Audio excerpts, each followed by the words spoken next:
የሻምፒየንስ ሊግ የሩብ ፍጻሜ ወሳኝ ጨዋታዎች ማክሰኞና ሮብ ይደረጋሉ። ስለ እነዚህ ጨዋታዎች አንዳንድ ነገር እናነሳለን። ብሩኖ ፈርናንዴዝ ከወዲሁ ለአሰልጣኝነት ታጭቷል። የበርናርዶ ሲልቫ ስንብት፣ የገብርኤል ማርቲኔሊ የቅጣት ጉዳይም የዝግጅታችን አካላት ናቸው። ላሚን ያማል፣ ቅቫራትስኬሊያ፣ ዴክላን ራይስ፣ ሃሪኬን፣ ኪሊያን ምባፔ አይነት ትልልቅ ተጫዋቾች የሚፋጠጡበት የሻምፒየንስ ሊግ እግር ኳስ ተመልሷል። ታሪካዊ ጨዋታዎች፣ ትልልቅ ተጫዋቾች፣ ለበቀል የሚደረጉ ፍልሚያዎች ይስተዋሉበታል። የሻምፒየንስ ሊግ መድረክ ሊቨርፑል አምና በዚህ ምዕራፍ ያሸነፈውን ፓሪስ ሳን ዠርማን የመበቀያ ዕድል አግኝቷል። አቅሙ ያለው ግን አይመስልም። ያደርገዋል ወይ? ትልቅ ጥያቄ ነው። የስዊድን የዓለም ዋንጫ ጀግና ሆኖ የሰነበተው ቪክተር ዮኬሬሽ ወደ ፖርቹጋል ተጉዞ የቀድሞ ክለቡን ስፖርቲንግ ሊዝበን ይገጥማል። ምን አይነት አቀባበል ይደረግለታል? ጨዋታውስ ላይ ምን ተጽዕኖ ይፈጥራል? እናያለን። የአንድ ሀገር ሁለት ክለቦች ባርሴሎናና አትሌቲኮ ማድሪድ እንደዚሁ ይፋለማሉ። በሳምንቱ መጨረሻ በላሊጋው ተገናኝተው ባርሴሎና አሸንፏል። ሁለቱ በቅርብ የሚያደርጓቸው ጨዋታዎች ብዙ ጎሎች የሚቆጠሩበት ሆኗል። ስለዚህ ከሚያጓጉ ጨዋታዎች አንደኛው ነው። አስቀድሞ ግንቦት 30 ለሚደረገው የቡዳፔስቱ የሻምፒየንስ ሊግ ፍጻሜ ትልቅ ግምት የተሰጠው አርሰናል በሊግ ካፑና በኤፍኤ ካፑ መሸነፉን ተከትሎ ጥያቄዎች ተነስተውበታል። ሌላኛው ሪያል ማድሪድ እና ባየር ሚኒክ የሚያደርጉት ጨዋታ ነው። ይሄ በአውሮፓ ሻምፒየንስ ሊግ ታሪክ በጣም ብዙ ጨዋታዎች ያደረጉ ሁለት ቡድኖችን የሚያገናኝ ጨዋታ ነው። ዩሮፒያን ክላሲኮ ይሉታል። በዚህ ውድድር መድረክ እርስ በርስ በሚገባ ይተዋወቃሉ። 28 ጊዜ ተጫውተዋል። በ13ቱ ሪያል ማድሪድ፣ በ11ዱ ባየር ሚኒክ አሸንፈዋል። 4ቱን አቻ ወጥተዋል እና ሁለቱ ቡድኖች ሲገናኙ ዳኞች በተጫዋቾችና በደጋፊዎች ይብጠለጠላሉ። እነዚህን ሁለት ቡድኖች መዳኘት በጣም ከባድ ነው። ተጫዋቾች በቀይ ካርድ ይወጣሉ። ብዙ ድራማዊ ነገሮች አሉት ጨዋታው። በቅርብ ጊዜ ጨዋታዎቻቸው ግን ሪያል ማድሪድ የበላይ ነው። ከ2011-12 የውድድር ዓመት ወይ ደግሞ ዘመን በኋላ ባየርን ሪያል ማድሪድን ማሸነፍ አልቻለም። በኖካውት ጨዋታዎች ሴሚፋይናልን ጨምሮ ማድሪድ 4 ጨዋታዎች አሸንፏል። ከ2011-12 በኋላ 2024 ላይ 15ኛ ዋንጫቸውን ሲያሳኩ መንገዳቸው ላይ ካሸነፏቸው ቡድኖች አንደኛው ባየር ሚኒክ ነው። በእርግጥ በዚህ የውድድር ዘመን ባየር ሚኒክ በጣም የተለየ ቡድን ነው። የቪንሰንት ኮምፓኒ ቡድን 97 ጎሎች አስቆጥሯል በ27 ጨዋታዎች። በጣም አስደናቂ ቡድን ነው እና ቡንደስሊጋውን ማንሳቱ እርግጥ ይመስላል። በአውሮፓ ሻምፒዮንም በጣም ጥሩ ፎርም ላይ ካሉ ቡድኖች ቀዳሚው ነው። የጣሊያኑን ቡድን አታላንታን 10-2 በሆነ ድምር ውጤት ነው ያሸነፈው እና ለዚህ ውድድር ራሱን ዝግጁ ያደረገው። ሪያል ማድሪድ በአንጻሩ በማዮርካ 2-1 ተሸንፏል።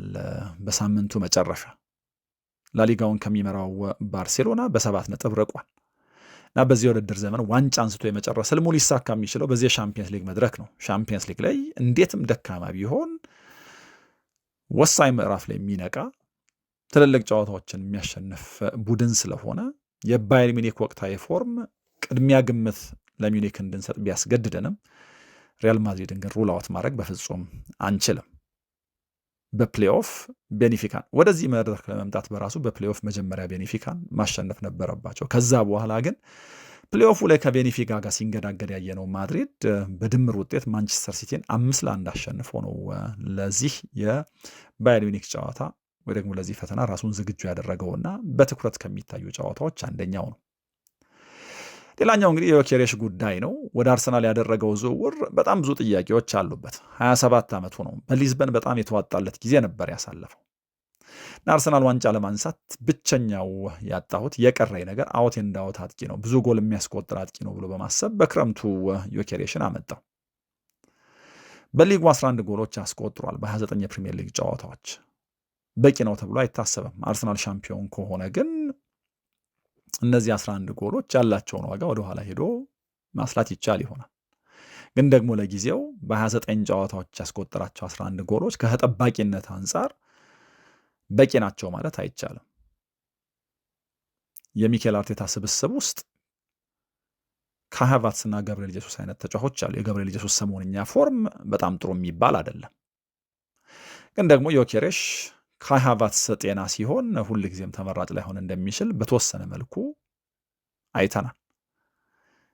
እና ደግሞ ጎል የሚያስቆጥረው ከትንንሾቹ ጋር ነው የሚል ቅሬታም አለ። በእርግጥ አርሰናል ማሸነፍ ያልቻለው ባለፉት ዓመታት ትንንሾቹን ነበር።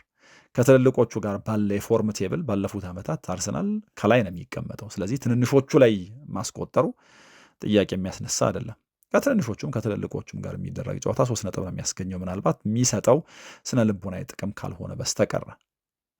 ለማንኛውም ግን ስዊድን ወደ ዓለም ዋንጫው እንድታልፍ ያደረጉትን በጣም ወሳኝ ጎሎች አስቆጥሯል። ከዩክሬን ጋር ሃትሪክ ሰራ፣ ከፖላንድ ጋር ደግሞ 88ኛው ደቂቃ ላይ ጎል አስቆጠረ እና በጣም ጥሩ ስሜት ላይ ነው ያለው።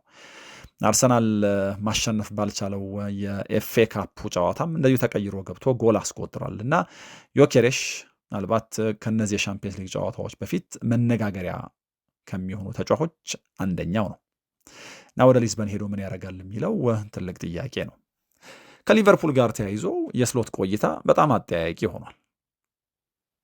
ሻምፒዮን ከሆኑበት ዓመት በኋላ ከ400 ሚሊዮን ፓውንድ በላይ ወጪ ያደረገ ክለብ አሌክዛንደር ኢዛክን፣ ሁጎ ኤኪቲኬን፣ ፍሎሪያን ቬርትስ እና ጀረሚ ፍሪምፖንግ አይነት ተጫዋቾች ሲያመጣ የበለጠ ሊጠናከር የበለጠ ዶሚናንት ሊሆን እንደሚችል ነበር ግምቱ። ግን ደግሞ የታሰበው ሳይሆን ቀርቶ የሽንፈታቸው ቁጥር 15 ደርሷል እና ባሰቡት መንገድ የውድድር ዘመኑ እየሄደ አይደለም። በሊጉ 5ኛ ናቸው እና ደግሞ በኤፍኤ ካፑ በማንቸስተር ሲቲ የደረሰባቸው 4-0 ሽንፈት በጣም አስደንጋጭ ነው። የተሸነፉበት መንገድ ደግሞ የበለጠ መነጋገሪያ ነው። አሁን የሚጫወቱት ወደ ጥሩ ፎርሙ በጣም በአስፈላጊ ጊዜ ከመጣው ፓሪስ ሰን ዠርማን ጋር ነው። አምና በተመሳሳይ ጊዜ ሁለቱ ቡድኖች ተገናኝተው እንደነበረ እናውቃለን። ፓሪስ ሰን ዠርማን በፍጹም ቅጣት ምት ነው ሊቨርፑልን ያለፈው። ሊቨርፑልን፣ አስቶን ቪላን፣ ኋላ ላይ ደግሞ አርሰናልን አሸንፎ ወደ ፍጻሜው ሄዷል። በዚህ የውድድር ዘመን ቸልሲን በድምር ውጤት 8-2 አሸንፏል እና በቅርቡ ለእነዚህ የእንግሊዝ ክለቦች የማይተኛ መሆኑን አሳይቷል እና ሊቨርፑል አምና በንጽጽር የተሻለ ፎርም ላይ ሆኖ ፓሪስ ሰን ዠርማን ካላሸነፈ አሁን እንዴት ባለ መንገድ ያሸንፋል የሚለው ትልቅ ጥያቄ ነው። በአትሌቲ እና በባርሴሎና መካከል የሚደረገው የሻምፒየንስ ሊግ ጨዋታም በጣም የሚያጓጓ ነው። የሳምንቱ መጨረሻ ላይ ባርሴሎና 2-1 አሸንፏል። በ76 ነጥብ ላሊጋውን ይመሩታል። አትሌቲኮ 4ኛ ነው ያለው፣ የ19 ነጥብ ልዩነት አለ በመካከላቸው። የሃንሲ ፍሊክ ቡድን በማጥቃት ጥንካሬው ይታወቃል። ላሚን ያማል የሚመራው የአጥቂ መስመር፣ ሌቫንዶቭስኪ በልምድ፣ ራፊኛ ጉዳትም ላይ ቢሆን የቡድኑን ቴምፖ ሴት የሚያደርገው እሱ ነው። ልክ እንደ ፔድሪ ሁሉ እና በጣም የሚያስደንቅ የአጥቂ መስመር ገንብተዋል እና ይሄ አጥቂ መስመር በጣም ብዙ ጎሎች ያስቆጥራል። ከአትሌቲኮ ጋር የሚደረጉ ጨዋታዎች እንደዚህ ያሉ መልክ አላቸው። በእርግጥ በቅርቡ በኮፓ ዴል ሬይ አትሌቲ መጀመሪያ 4-0 አሸነፈ። ከዛ በኋላ ካምፕኑ ላይ 3-0 ተሸነፈ። 7 ጎሎች የነበሩት ጨዋታ ነበር በድምሩ እና የመጀመሪያውን 4-0 ሽንፈት መቀልበስ አልቻለም ባርሴሎና። ግን ደግሞ የጎሎቹ መጠን የሚናገረው ነገር አለ ስለነዚህ ጨዋታዎች። የዲየጎ ሲሞኔ ቡድን በራሱ ጎሎች ለማስቆጠር የሚያስችሉ በጣም ጥሩ ጥሩ አጥቂዎች አሉ። አዴሞላ ሉክማን አንደኛው ነው። ሁሊያን አልቫሬዝ ሌላኛው ተጫዋች ነው እና የትኛውንም ቡድን መጉዳት የሚያስችል አቅም አላቸው። ግን ደግሞ በቅርቡ ከባርሴሎና ጋር የሚደረጉ ጨዋታዎቻቸው እንደሚያሳዩት ከሆነ ባርሴሎና ጨዋታዎቹን የማሸነፍ የሆነ ሚንስ እንደማያጣ ነው። ከነዚህ ጨዋታዎች በኋላ ደግሞ በጣም የሚያጓጓው ነገር የፓሪስ ሰን ዠርማንና የሊቨርፑል አሸናፊ የሪያል ማድሪድንና የባየር ሚኒክን አሸናፊ ነው የሚገጥመው። ባየር ሚኒክ የቶርናመንቱ ፌቨራይት ቡድን ነው አሁን ካለው ወቅታዊ ፎርም መነሻ። ሪያል ማድሪድ ደግሞ ይህንን መድረክ በደንብ የሚያውቀው ባለ ሪከርድ ቡድን ነው። ብዙ ዋንጫዎች ያነሳው ቡድን ነው። ፓሪስ ሰን ዠርማን የወቅቱ ሻምፒዮን ነው። ስለዚህ በጣም ብርቱ ትግል እነዚህ ጨዋታዎች ላይ ይደረጋል ተብሎ ይታሰባል። የባርሴሎናና የአትሌቲ አሸናፊ ደግሞ የአርሰናልንና የስፖርቲንግ ሊዝበንን አሸናፊ ይገጥማል እና ከዚህ መነሻ የትኛው ቡድን ፌቨራይት ነው በደንብ ግልጽ ይመስላል። እናንተ ፌቨራይት የምትሉትን ልታስቀምጡ ትችላላችሁ። ሪያል ማድሪድ እና ባየርን የሚያደርጉት ጨዋታ ከሁሉም በእጅጉ የሚጠበቅ ነው። በእርግጥ ከትልቅነት አንጻር ሪያል ማድሪድ ከማንቸስተር ሲቲ ጋር በነበረው ጨዋታ ፐርፎርም ያደረገበት መንገድ ሁላችንም ያልጠበቅነው ነው። ማድሪድ እና ባየር ሚኒክ ለመጨረሻ ሲገናኙ ሆሴሉ ነበር ከ2 ዓመት በፊት ባልተጠበቀ መንገድ ጨዋታው ላይ ትልቅ ተጽዕኖ የፈጠረው። እንግዲህ የሁለቱ ቡድኖች ጨዋታ አሁን ምን አይነት ጀግና ይፈጥራል የሚለውን እናያለን። የፓሪስ ሳን ዠርማንና የሊቨርፑል ጨዋታ ለፓሪስ ሳን ዠርማን የበለጠ እድል የሚያሰጥ ነው። ግን ደግሞ በሻምፒየንስ ሊጉ ሊቨርፑል ሌላ ፎርም ሊያሳይ ይችል ይሆናል እና እነዚህ ጨዋታዎች በሻምፒየንስ ሊጉ ይጠበቃሉ። ወደ ብሩኖ ፈርናንዴዝ ጉዳይ ልውሰዳችሁ። ብሩኖ ፈርናንዴዝ በጣም ግሩም የእግር ኳስ ተጫዋች ነው እና ደግሞ በጣም ጥሩ አሰልጣኝ ሊወጣው ይችላል ብለው ብዙዎች ያስባሉ። በካሪንግተን ልምምድ ሲሰራ የሚያዩት ሁሉ በብሩኖ ፈርናንዴዝ ቴክኒካል ክህሎት እንደሚደነቁት በኮቺንጉ ወይ ደግሞ ለኮቺንግ ባለው የተለየ ፍላጎት፣ የተለየ ስሜት ወይ ደግሞ ተጫዋቾችን ለማሻሻል ባለ የተለየ እይታ ያደንቁታል። የፖርቹጋል ብሔራዊ ቡድን ወደ ዓለም ዋንጫ ከማለፉ አስቀድሞ ከአርሜኒያ ብሔራዊ ቡድን ጋር ጨዋታ ነበረው እና ልምምድ ካለቀ በኋላ ብሩኖ ፈርናንዴዝ የቅጣት ምት ክህሎቱን ለማሳደግ ልምምድ ይሰራል። ያው እንግዲህ ከአርሜኒያው ጨዋታ በፊት ክርስቲያኖ ሮናልዶ ለመጨረሻ የማጣሪያ ጨዋታቸው በቀይ ካርድ ምክንያት ከአይርላንድ ጋር ሲጫወቱ ባየው የቀይ ካርድ ምክንያት ተቀጥቶ ነበር። ስለዚህ የቆሙ ኳሶች የመምታት ኃላፊነት የሚሆነው የብሩኖ ፈርናንዴዝ ነው እና የቅጣት ምቶች ይለማመድ ነበር። የቅጣት ምቶች ሲለማመድ የዩናይትዱ አምበል የፓሪስ ሳን ዠርማን ወጣት አማካይ ዦአዎ ኔቬስ ልምምዱን እንዲቀላቀል ጋበዘው እና በአንተ አቅም በአንተ ደረጃ የሚጫወት አንድ ተጫዋች የቅጣት ምት ደግሞ ክህሎቱ መዳበር አለበት በሚል አበረታታው እና ቀጣዩ የቅጣት ምት ሲገኝ እሰጥሃለሁ ማግባት ትችላለህ በሚል አደፋፈረው እና ይሄ ከሆነ ከ24 ሰዓት በኋላ አርሜኒያን ገጥመው 9-1 ሲያሸንፉ ዦአዎ ኔቬስ ጎል በማስቆጠር የሚታወቅ አይደለም፣ ግን ደግሞ ሃትሪክ ሰራ እና እዛ ጨዋታ ላይ በጣም የሚያስደንቅ የቅጣት ምት ጎል አስቆጠረ። ለዚህ መነሻው ብሩኖ ፈርናንዴዝ መሆኑ ምንም ጥርጥር የለውም። አንደኛ የቅጣት ምት ክህሎቱ እንዲሻሻል ልምምድ እንዲሰራ ማበረታታቱና ማበረታታቱ ያንን ማድረግ እንደሚችል ማመኑ ለተጫዋቹ የቅጣት ምት መሻሻል እና እዛ ጨዋታ ላይ ጎል ማስቆጠር ምክንያት ሆኗል። ይህንን ግን የፖርቹጋል ብሔራዊ ቡድን ይሁን ዩናይትድ ይሁን ሁል ጊዜ የሚያደርገው ነው ይላሉ። እንደ አንድ ሲኒየር ተጫዋች የቡድን አጋሮቹን ማበረታታት፣ ያላቸውን ተሰጥኦ አውጥተው እንዲጠቀሙ አቅጣጫ ማሳየት የብሩኖ ፈርናንዴዝ የተለየ ክህሎት ነው እና የሆነ ቀን በዚህ ምክንያት በጣም ጥሩ አሰልጣኝ ይወጣዋል ብለው በቅርብ ያሉ ሰዎች ያወራሉ። የዩኤፋ ቢ ላይሰንስ አለው።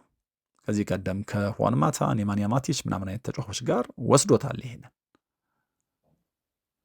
እና የሆነ ቀን በዚህ ምክንያት አሰልጣኝ መሆን ፍላጎት ጭምር እንዳለው እናያለን። አሰልጣኝ ሊሆን እንደሚችልም ልክ እንደዚሁ ደግሞ ምልክቶች አሉ እንዳልኳቸው እና የፖርቹጋል ብሔራዊ ቡድን አሰልጣኝ ሮበርቶ ማርቲኔዝ አሰልጣኝ ለመሆን እየተዘጋጁ ያሉ የብሔራዊ ቡድን ተጫዋቾች አሉን በሚል ብሩኖ ፈርናንዴዝንና በርናርዶ ሲልቫን ይጠቅሳል።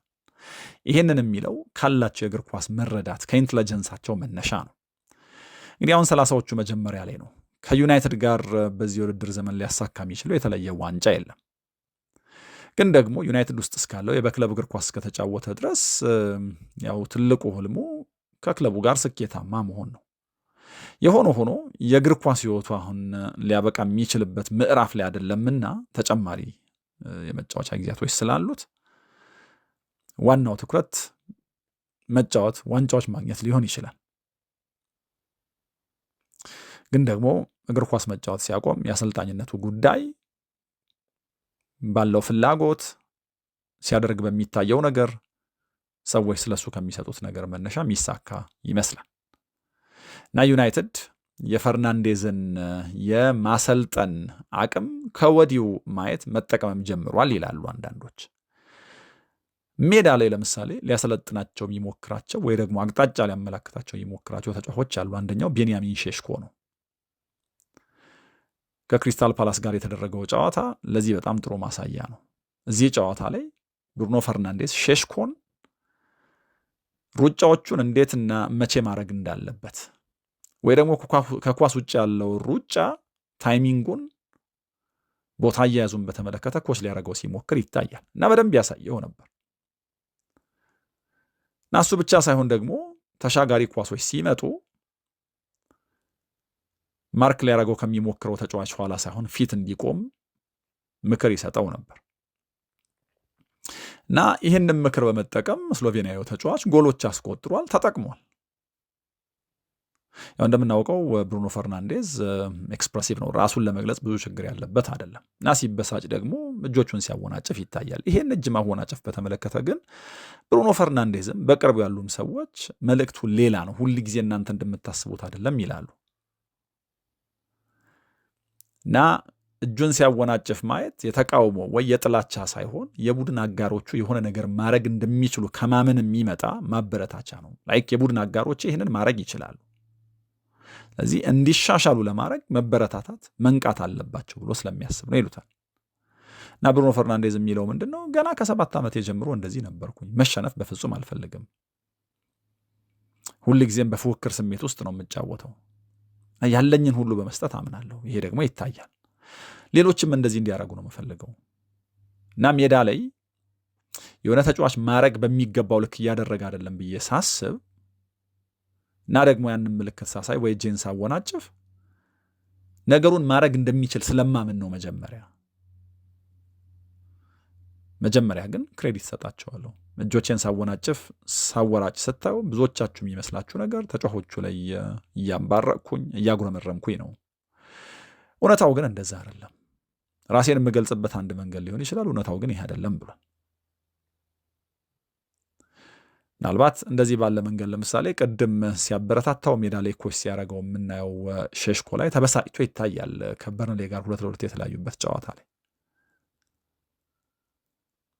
ግን ደግሞ ተጫዋቹ ማድረግ ይችላል ብሎ በማመን እንዳደረገው ይናገራል። ይሄ እጅ ማወናጨፉ ቁጣውን የመግለጹን ነገር ብዙዎች አይቀበሉትም። እንደ ሮይ ኪን አይነት የቀድሞ ዩናይትድ ተጫዋቾች ቻይልዲሽ ነው ይሉታል ይህንን መሰል ተግባሩን እያዩ እና አምበል ለመሆን አይበቃም፣ ካፒቴን ማቴሪያል አይደለም ይለዋል ሮይ ኪን። በተለይ ፖርቹጋል ውስጥ አብረውት የሚጫወቱና ዩናይትድ ውስጥ አብረውት የሚሰሩ ተጫዋቾችና አሰልጣኞች ግን ከዚህ በጣም በተለየ መንገድ ነው ስለ ተጫዋቹ የሚያወሩት።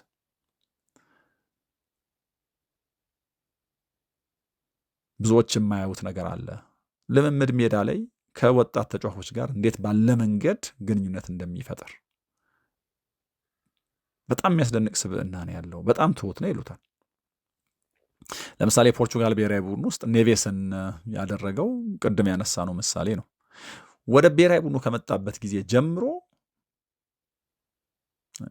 ጋርዶት ከልሎት በጣም በብዙ ሊያሳድገው ሲሞክር ነበር። 2023 ላይ ነው ወደ ብሔራዊ ቡድኑ የመጣው ኔቬስ እና የአካዳሚ ተጫዋች ዩናይትድ ውስጥም ሆነ የፖርቹጋል ብሔራዊ ቡድን ውስጥ ወደ ላይ ሲመጣ ብሩኖ ፈርናንዴዝ ከነዚህ ተጫዋቾች ጋር በማውራት ሊሻሻል የሚችል ነገራቸውን በመጠቆም በእነዚህ ተጫዋቾች ከበሬታ ያገኛል ይሉታል። ልምምዶች ካለቁ በኋላ ብዙ ጊዜ ተጫዋቾች ሹት የማድረግ ምናምን ሙከራቸውን ያደርጋሉ። ዩናይትድ ውስጥ ለምሳሌ ይህንን ያደርጋል።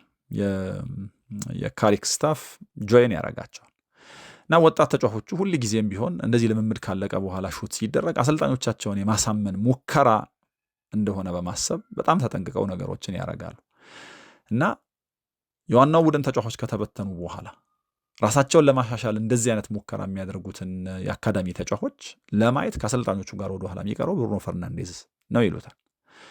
እንደው ልምምዱን እያደረገ ወይ ደግሞ እሱ ሙከራ እያደረገ እንኳን ባይሆን ሜዳ ላይ የቀሩትን ተጫዋቾች ያበረታታል። ይሄ ደግሞ አንድ ወደ አሰልጣኝነት እየተንደረደረ ወይ ደግሞ የሆነ ቀን አሰልጣኝ የመሆን ፍላጎትና ፖቴንሻል ያለው ሰው መገለጫ ነው የሚል እምነት አላቸው። ኢቨን በማገገሚያ ቀናቶቻቸው ወይ ደግሞ እንደው ብዙ ጊዜ የሚጎዳ አይነት ተጫዋች አይደለም፣ ሁሉንም ጨዋታ ያደርጋል ከሞላ ጎደል። ግን ደግሞ እንደው በተጎዳባቸው አጋጣሚዎችና በቃ ጂም ውስጥ ብቻ እንዲሰራ በሚገደድበት እንኳን ጊዜ ከጂም ወጥቶ ልምምዶችን ያያል። ካሪንግተን አካባቢ ያሉ ወጣት ተጫዋቾች ጋር ኮሪደር ላይ ከተገናኘ ሁል ጊዜ ማውራት ይወዳል። ፕሮግረሳቸውን በሚገባ ማስተዋል ስለሚፈልግ እና በውሰት የሄዱ ተጫዋቾችን ሁሉ አፕዴት አድርጉኝ ያላችሁበትን በማለት ስልክ እንደሚደውል በስልክ ኮሚኒኬት እንደሚያደርጋቸው መረጃዎች አሉ። እንግዲህ በጣም በብዙ መንገድ ለፍቶ ነው እዚህ ደረጃ የደረሰው። ወደ ዩናይትድ ከመምጣቱ በፊት በትልቅ ደረጃ ከመታየቱ በፊት የቦአቪስታ ወጣት ቡድን ተጫዋች ነበር ፖርቹጋል ውስጥ። ከዛ በኋላ ግን ለእድገቱ ሲባል ወደ ጣሊያን መሄድ ነበረበት። ለሴሪቢው ክለብ ኖቫራ ተጫወተ። ከዛ ኡዲኔዜ፣ ሳምፕዶሪያ ምናምን ነገር ብሎ ነው እንግዲህ በስፖርቲንግ ሊዝበን በኩል ወደ ዩናይትድ የመጣው። በጣም የላቀ የእግር ኳስ አእምሮ እንዳለው እናውቃለን። በጣም የሚያስደንቅ ጊዜ ነው እያሳለፈ ያለው። ጨዋታ የሚያነብበት መንገድ ደግሞ ከሁሉም በጣም ያስገርማል። ፈጣን ሀሳቢ ነው። ይህንን በክፍት ጨዋታ ብቻ ሳይሆን በቆሙ ኳሶችም ጭምር እያየን ነው። አስቀድሞ ያቀደው ነገር ሳይሰራ ሲቀር በጣም በቶሎ የቅር ለውጥ ያደርጋል እና ይሄ ብሩኖ ፈርናንዴዝን በተለየ መንገድ እንድናየው የእግር ኳስ አእምሮንም እንድናደንቅ የሚያስገድድ ነገር ነው። ይሄ ብቻ ሳይሆን ለእግር ኳስ ያለው ፍቅር በጣም የተለየ እንደሆነ በጣም ብዙ መረጃዎች ይጠቁማሉ እና እማያየው ኳስ የለም ነው የሚሉት። ልምምድ ሜዳ ላይ ልምምድ ከጨረሱ በኋላ ወይ ልምምድ እየሰሩ ቴሌቪዥን ላይ የሚታይ ኳስ ካለ ያያል። ወደ ቤቱ ቢሄድ ይህንን ያደርጋል። የፖርቹጋል ዝቅተኛ ዲቪዚየን ይሁን የሊግ ጨዋታ ይሁን የፕሪሚየር ሊግ ይሁን የሻምፒየንሺፕ ይሁን ኳስ ካለ ያያል። ያለበት ቦታ ላይ ሁሉ ኳስ ያያል። የዩናይትድ ከ14 ዓመት በታች ቡድን ኳስ ሲጫወት በጣም በትኩረት ይከታተላል። ህዳር ወር ላይ እንደውም ከኤቨርተን ጋር ካደረጉት ጨዋታ በኋላ በጣም የሚያስደንቅ ነገር ነበር ከዚህ ኳስ መውደዱ ጋር ተያይዞ የሰማ ነው። የፖርቹጋል ከ17 ዓመት በታች ብሔራዊ ቡድን ከብራዚል ጋር የሴሚፋይናል ጨዋታ አለበት፣ የዓለም ዋንጫ የሴሚፋይናል ጨዋታ እና ከጨዋታው በኋላ ጋዜጣዊ መግለጫ እንዲሰጥ የሚጠበቀው ኢንተርቪው ለመደረግ የሚጠበቀው ብሩኖ ፈርናንዴዝ ነው። ግን ደግሞ እነዚህ ሁለት ቡድኖች የሚያደርጉት ጨዋታ እንዳያመልጠው በስልኩ እያየ ስለነበረ ቃለ ምልልሱን አዘገየው። ይሄ በምን አይነት መንገድ እግር ኳስ ማየት እንደሚወድ ለእግር ኳስ ያለውን ፍቅር የተለየ እንደሆነ የሚያሳይ ነው እና እንዳልኩት አሁን ለጊዜው በጣም ትልቁ ትኩረት መጫወት ሊሆን ይችላል። የሆነ ጊዜ ግን በጣም ጥሩ አሰልጣኝ ሊወጣው እንደሚችል ከወዲሁ ምልክቶች አሉ። እንግዲህ ቀጣዩ ስቴፕ የዩኤፋ ላይሰንስ ማግኘት ነው። በጣም ብዙ ጊዜ ይወስዳል። የ180 ሰዓት ትምህርት አለው እና 40 ሰዓቱ ገደማ ደግሞ ፕራክቲካል የሚሰራበት ነው። ስለዚህ ይህንን ማድረግ ይኖርበታል ላይሰንስን ለማግኘት። ይህንን ያደርጋል ተብሎ ይታሰባል እና የሆነ ቀን አሰልጣኝ ሆኖ ብታዩት እንዳትገረሙ። የአሰልጣኝነት ምልክት ከወዲሁ እያሳየ ነው። በጣም የሚያስደንቅ ክህሎት እንዳለው ከወዲሁ ማየት ችለናል ነው ብሩኖ ፈርናንዴዝን በተመለከተ ያለው ነገር። ሌላኛው የፖርቹጋል ብሔራዊ ቡድን አጋሩ የበርናርዶ ሲልቫ ጉዳይ ነው። በርናርዶ ሲልቫ በክረምቱ ማንቸስተር ሲቲን እንደሚለቅ ተነግሯል። የ9 ዓመት ቆይታውን አጠናቆ ከሲቲ ጋር ይሰነባበታል። የካይል ዎከርን የኬቪን ደብሩይነን ምናምን ስንብት ተከትሎ የቡድኑ አምበል ነው። አሁን 31 ዓመቱ ነው። 450 ጨዋታዎች አድርጓል።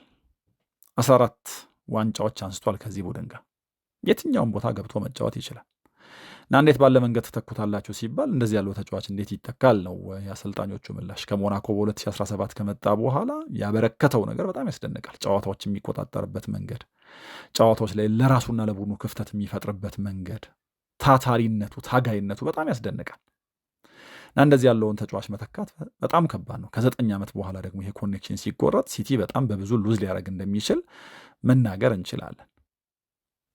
እና እንደውም የሲቲው ምክትል አሰልጣኝ ፔፕ ሊንደርስ ሲናገሩ አሁን በርናርዶ ሲልቫን ስለማጣት ነው የምናወራው። አንድ ጨዋታ ላይ በርናርዶ ሲልቫ በሌለበት አጋጣሚ ተቸግረን ካያችሁን ስናጣው ደግሞ ምን ሊሆን እንደሚችል ገምቱት የሚል ሀሳብ ሰጥተዋል። ያለ ጥርጥር ከፕሪሚየር ሊጉም ከማንቸስተር ሲቲም ሌጀንዶች አንደኛ ሆኖ ነው የሚሰናበተው። ማንቸስተር ሲቲ ሊተካቸው ከሚቸገራቸው ተጫዋቾች አንደኛው ነው።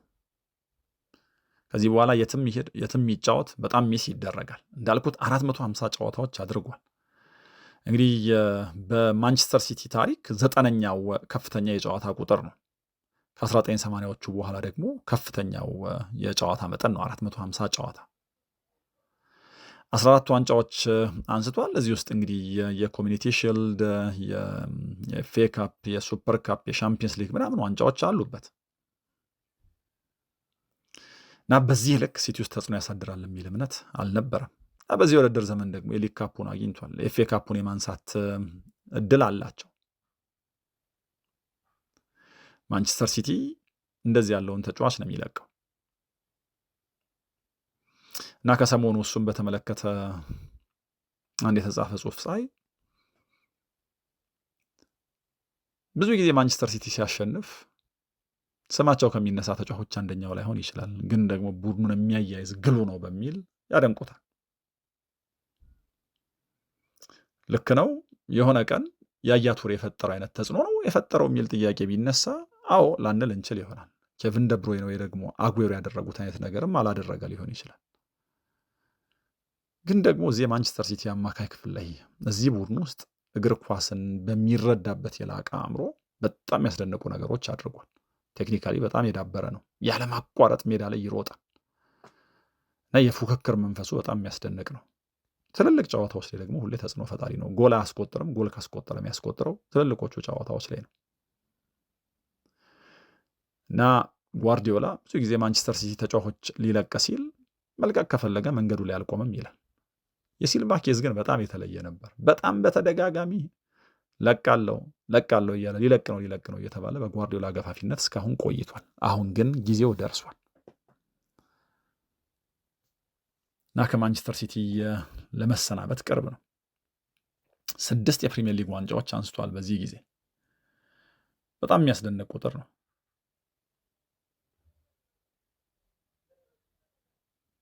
እንግዲህ 14 ሜጀር ዋንጫዎች አንስቷል። በጥቅሉ ወደ 19 የሚጠጉ ዋንጫዎች ናቸው እንግዲህ እነ ኮሚኒቲ ሺልድ ምናምንንም ከጨመርን እና ይሄ በጣም የሚያስደንቅ ቁጥር ነው እና ይህንን ተጫዋች ነው ማንቸስተር ሲቲ የሚያጣው እና ለማንቸስተር ሲቲ ትልቅ እጦት ነው በርናርዶ ሲልቫን ማጣት። ሌላኛው ከዚህ ጉዳይ ወጣ ብለን የምናነሳው የገብርኤል ማርቲኔሊ ጉዳይ ነው። ማርቲኔሊ አርሰናል በሳውዛምፕተን በተሸነፈበት የኤፍኤ ካፕ ጨዋታ የዕለቱን ዳኛ በመገፍተር ራሱን ለቅጣት የጋበዘ ይመስል ነበር። ሳምባሮት ይባላሉ። ግን ደግሞ ዛሬ በሰማነው ዜና ተጨማሪ የዲሲፕሊን ቅጣት እንደማይቀጣ ወይ ደግሞ ለተጨማሪ ቅጣት እንደማይዳረግ ሰምተናል። አርሰናል 2-1 እየተመራ በነበረበት ጊዜ ሰዓቱ እየሄደ እየባከነው ነው በሚል ዳኛው ለማስመር ጎንበስ ሲሉ ገፍትሯቸው በቶሎ ለመምታት ነበረ ጥረት ያደረገው። ግን ደግሞ ሜዳ ላይ የነበሩት ዳኛ ሳምባሮት እዛው እርምጃ ስለወሰዱበት ሌላ ተጨማሪ ቅጣት አይቀጣም ተብሏል። 94ኛው ደቂቃ ላይ ነው እንግዲህ ነገሩ የተፈጠረው። በእርግጥ በዚህ የውድድር ዘመን ማርቲኔሊ በሌላም ጉዳይ መነጋገሪያ ሆኖ ነበር። ከሊቨርፑል ጋር በተደረገ ጨዋታ ኮኖር ብራድሌይ ተጎድቶ ተኝቶ ሰዓት እያባከንክ ነው በሚል ብራድሌይን ከሜዳ ለማስወጣት ሞክሮ ነበር እንደምታስታውሱት። በእርግጥ ከዛ በኋላ ሜሴጅ አድርጌለታለሁ፣ ሜሴጅ ልኬለታለሁ፣ ይቅርታ ጠይቄዋለሁ፣ በፍጹም እንደተጎዳ አላወቅኩኝም፣ ባውቅ አላረገውም ነበር በሚል ተጫዋቹም ይቅርታውን እንደተቀበለው ተናግሯል። 43 ጨዋታዎች በሁሉም ውድድሮች አድርጓል። 11 ጎሎችና 5 አሲስቶች አሉት በዚህ ውድድር ዘመን። የ24 ዓመቱ ብራዚላዊ በተጠበቀው ልክ አይደለም የሚል ሀሜት አለበት እና ግን እነዚህ ጨዋታዎች ላይ በቀጣይ ያሉት ጨዋታዎች ላይ ለአርሰናል ያስፈልገዋል እና እንዴትም ባለፈው ወር የሚጫወት ከተጠባባቂ ወንበር ተነስቶ ጨዋታ ይቀይራል ከሚል መነሻ የተጫዋቹ አለመቀጣት ለአርሰናል እፎይታ ነው። ከአርሰናል ጋር በተያያዘ ዴክላን ራይስ እና ትሮሳርድ አይነት ተጫዋቾች ወደ ልምምድ እንደተመለሱ ተመልክተናል። ለዚህ ለሻምፒየንስ ሊግ እንደዚህ ባለ መንገድ ዝግጅት ያደርጋሉ ማለት ነው። በፕሪሚየር ሊጉ ወይ ደግሞ በሀገር ውስጥ ውድድሮች ግን የማርቲኔሊ ያለመቀጣት ለጊዜው ለአርሰናል ትልቅ እፎይታ የሚሰጥ ጉዳይ ሆኗል። የሻምፒየንስ ሊጉን ጨዋታዎች አስመልክተን ብሩኖ ፈርናንዴስ ሲልቫና ማርቲኔሊን የተመለከቱ ጉዳዮች የሚያነሳንበት ፕሮግራማችን ያደመጣችሁትን ይመስል ነበር። አስተያየቶቻችሁ ልታደርሱን ትችላላችሁ። በሌሎች ከሻምፒየንስ ሊግ ጋር የተገናኙ ጉዳዮች ተመልሼ እመጣለሁ። ሰላም ሁኑ።